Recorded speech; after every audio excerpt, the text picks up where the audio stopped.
When the ice on Squam Lake in New Hampshire is at least 12 inches thick, workers at a rustic resort gather to take part in a winter tradition that's more than 120 years old.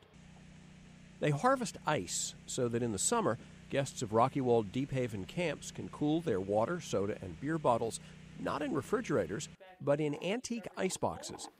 Over on this side right here is where people can put their beverages. It's one of only a handful of places in the country practicing the ritual for commercial purposes.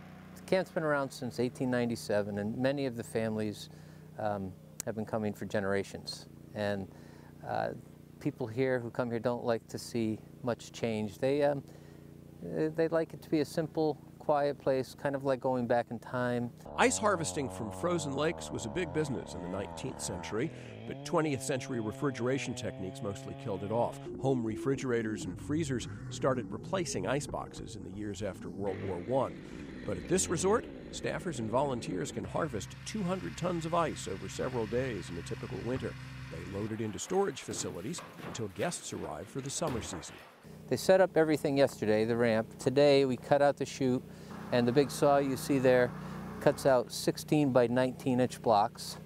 That it doesn't cut all the way through. We leave about an inch, inch and a half. So when we're ready to take the blocks out, we just pry them apart gently and then float the blocks down this channel to the bottom of the ramp, where I usually am the hooker. You grab this hook, you grab 5 blocks of ice at a time, and a winch helps me push the 5 blocks up, slides on the top of the ramp and into the back of the truck. When it's all done, the group collects as many as 3,600 blocks of ice. Obviously, spending this time and energy, we wouldn't have to do it. We could buy for blocks of ice.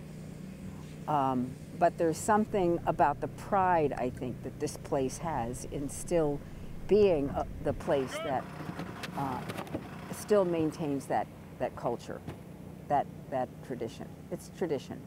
Warren Levinson, Associated Press.